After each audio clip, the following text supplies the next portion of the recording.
awake or not awake? That is the question. Seems to be coming up in a lot of groups questioning, why some people awake, why some people still asleep. And I think it's a really interesting question. One of the reasons I think I have woken up many times during my life is I had 13 primary schools and never really settled in and didn't really get much of an education, which I'm surely blessed with now. At the time, I didn't like moving around all the time, but I really think that's part of it.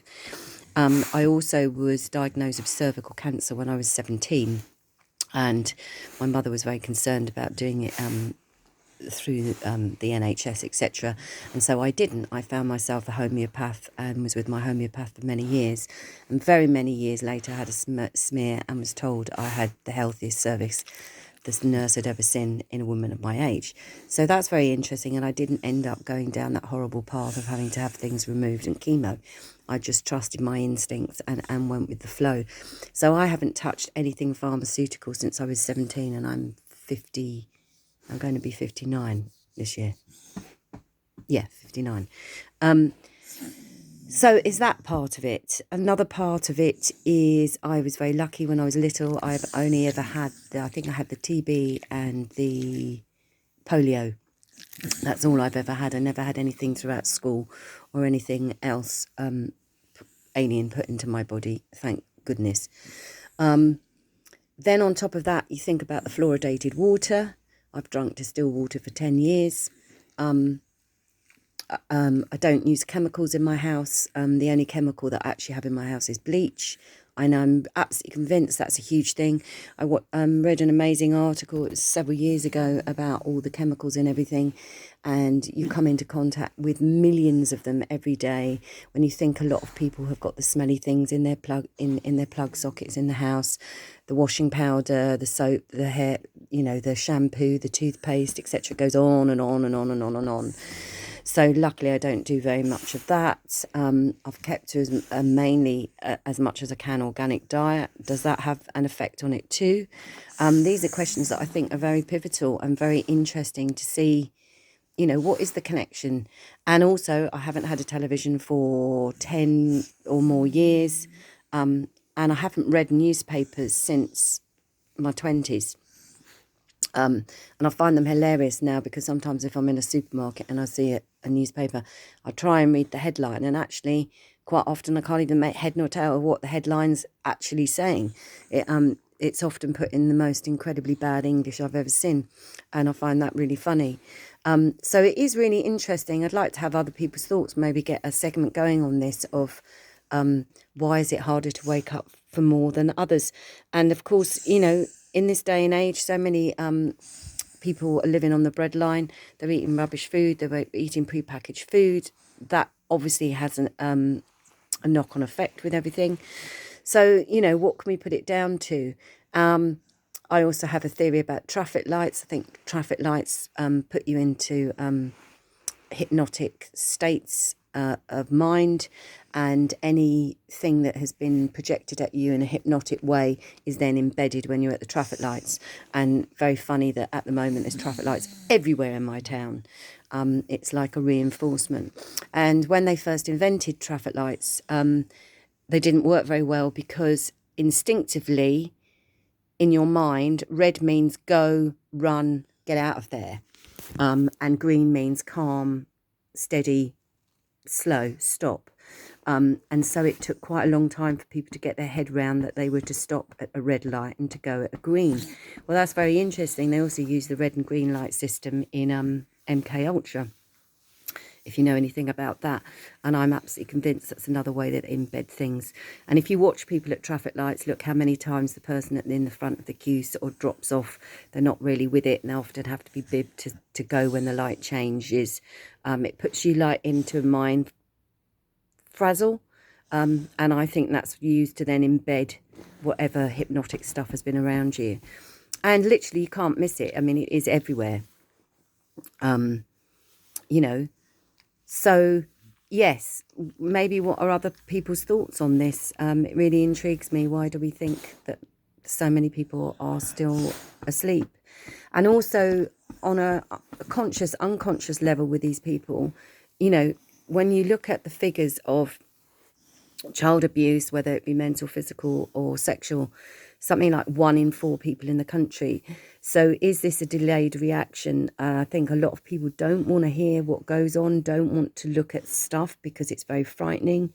It re-traumatizes them, PTSD. I imagine masses of people suffer from these things and don't actually know or haven't had a label stuck on it. But even does it need a label? I've been listening to Richard Grannon for a very long time, and in actual fact, and like he says, and I did work up in Parliament on mental health as a service user, and the DSM, the original book, was the size of an A5 little booklet, and I think it had 4 mental health, shall we say, actual labelling, let's put it that way. And now I think we're on version 10 or 11, and the book is like this wide and massive. So, are they just making it up? Because, and what even is mental health? Life is a journey, and some of it sucks. And we suffer from grief, and we suffer from divorce, and we suffer from people that we love dying. Is that a mental health problem? That is life. And I think, especially in Great Britain, it's very pushed upon. Back in the days when I did watch soaps and things, it's always, oh, aren't you over that yet? Or, life goes on. And no one's allowed to actually deal with their feelings. And I think this is one of the other things that stifles us in being able to be ourselves. It's not correct to cry in public, male or female. It's especially not allowed for women to get cross or angry or shout, and then the label of, oh, she's mad, look what I have to put up, is thrown at them. Again, I did a lot of work in mental health and in Parliament and in meetings. And for me, it's very interesting because people who got very angry or started shouting or got very emotional all had a totally legitimate reason for those feelings. And this is something that I think so sad, is that these feelings are squashed or frowned upon, or you're told to go and do it behind closed doors. It's like we're ashamed to actually feel our feelings, and it's really important. Nowadays, if I feel like a cry for whatever reason, but maybe about my mum or my dog that recently died, I have a good boo. When you're keeping these things inside, I think that's the thing that festers. And even looking at illnesses, when I was young, cancer was almost unheard of, and now, you're almost weird if you don't know somebody's had it, died from it, etc., etc. And are we palming things off for another thing? There's a very interesting book called Homeopathy and Human Evolution by Martin Miles, which I think is a marvellous read for anybody to totally understand disease and contagions, etc., etc. And there's so much to know about germs and whether they're catchable, etc., etc. So, scientifically, I think we've been deliberately led down certain paths and led away from other paths, and we're too easily influenced. And I think that's really interesting, the word influence, very similar to the word influenza. Is it contagion, or are we just being influenced by others? And almost coming out in sympathetic disease towards them. We're like magnets. We often draw like to like. That's how homeopathy works. If you're stung by a bee, you're given apis mel, which is part of the bee sting, which then makes your body build up its immunities and be able to fight that. When I was little, you were dragged around people's houses if they had the measles or the mumps or chicken pox, because it was a very healthy thing to get, because that built your immunity. Everything has been created to distort and take us as human beings away from our true vibration and frequencies. Look at childbirth within hospitals. There's so much meddling and interference, and isn't that interesting? Interference, fear enters. Excuse me, but women have been having babies since the beginning of time. They didn't go to hospitals for that. This is a very recent crazy thing. And as far as I can see, is after the wars, we were left with a lot of hospitals in this country, and what we were going to do with them. And it became a very good idea to let's persuade women to all have their babies in hospital. And sadly, if you do that now, your baby can get mixed up with another baby. All sorts of things can flipping well happen. And naturally, if any of you are interested, if you look up lotus birthing, the placenta is supposed to remain on the baby till all the blood has gone back into the baby, because God didn't create us to not be perfect. We come into this world perfect, and we came in our placenta, in our mothership, in our life support system, and that core blood is a highly valued substance within the NHS. They love a bit of that. All the celebrities want that blood. It's really major, and the poor baby isn't getting it. That is God's immunization. I really believe that, of giving you a strong constitution and helping you have strength and to be able to fight things off. I can tell you I've had flu once in my life. It was probably back in about 2000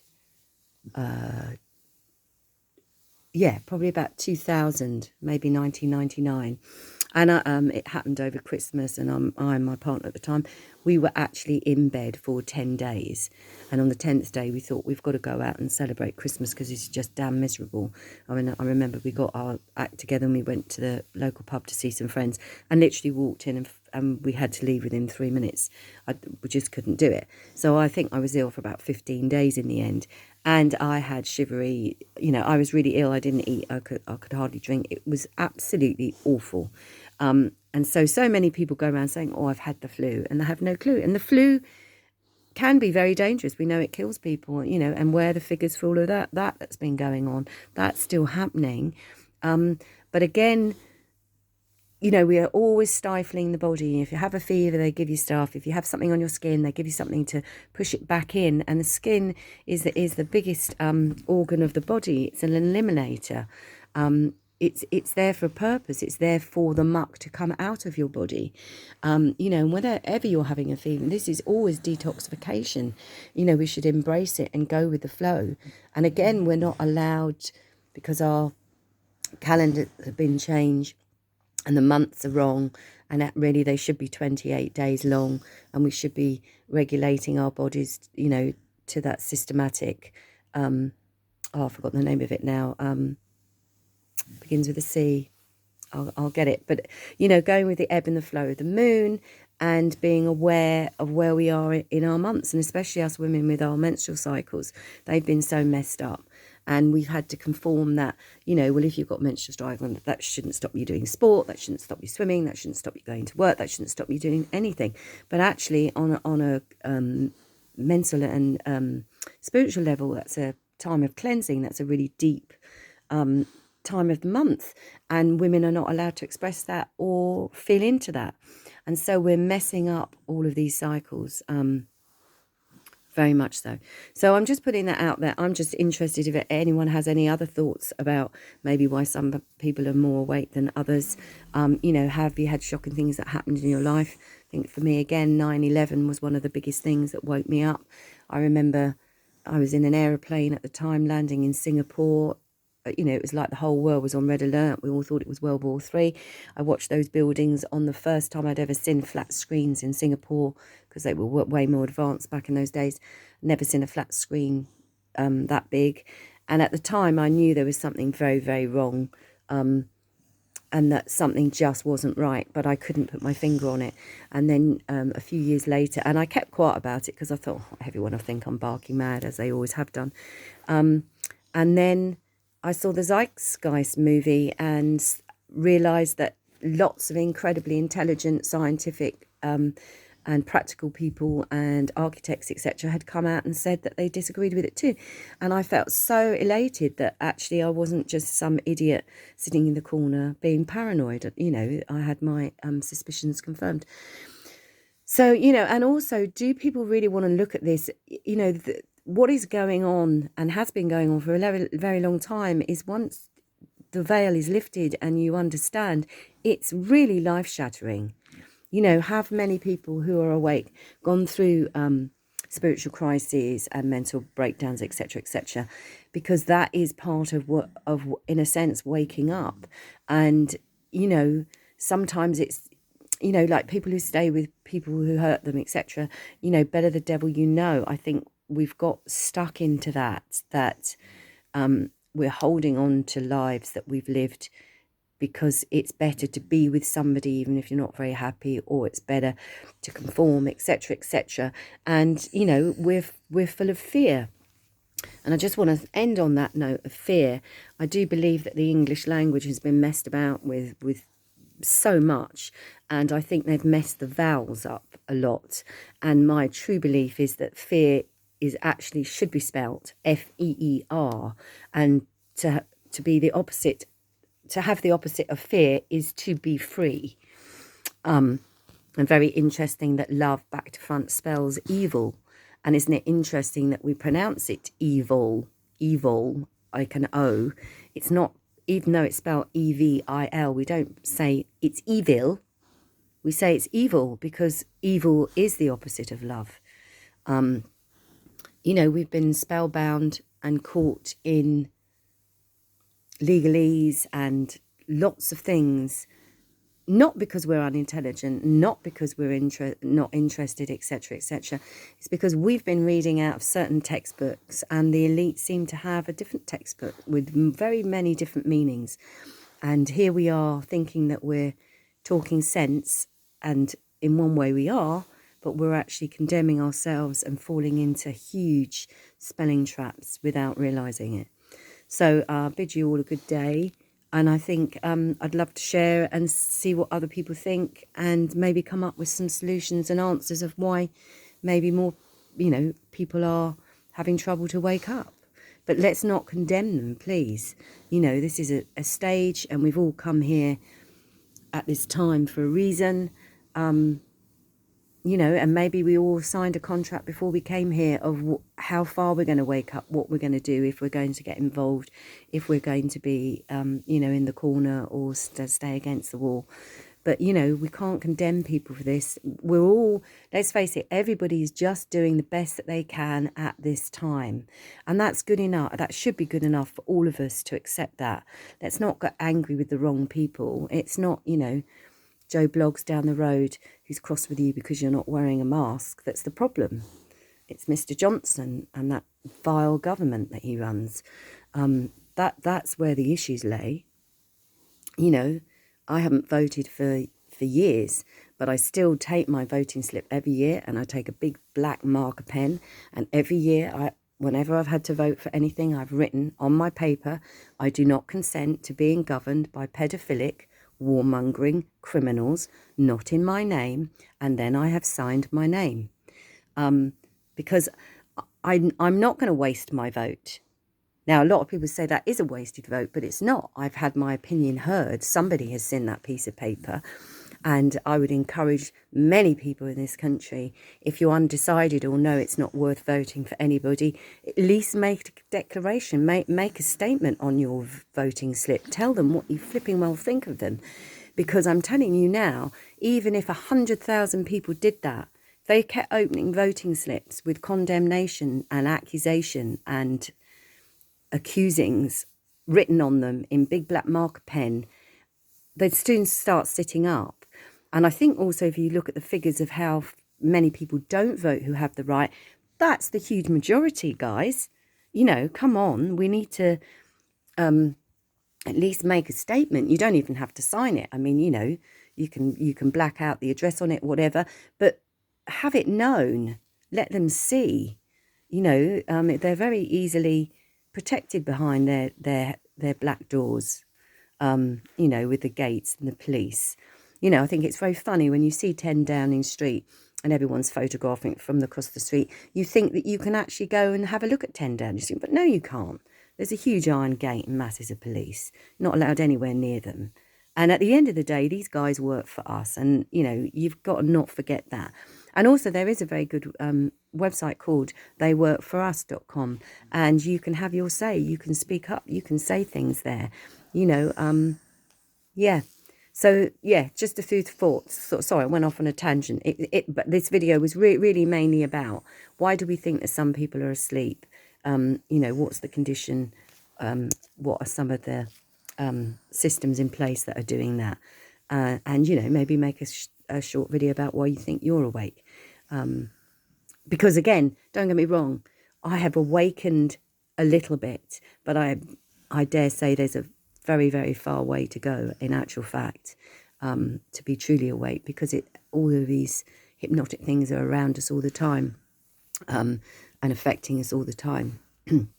You know, even just being out on the streets, seeing lots of, well, not now so much on the streets, thank goodness, but going in shops and seeing people masked and not being able to smile, you know, this is damaging and bad. And also, very interestingly, a few weeks ago, Boris was saying how one of the reasons that you were still allowed to leave your house was due to domestic abuse. And I looked up the meaning of domestic abuse. And in actual fact, Boris Johnson, you are committing domestic abuse with your government against all the civilians of this country. And I think you should actually be held accountable for exactly that. You know, you are a boyfriend who uses mental torture on the people of this country. And it's just despicable and needs to stop. So yeah, love to know your opinions. Have a good day. Lots of love and light.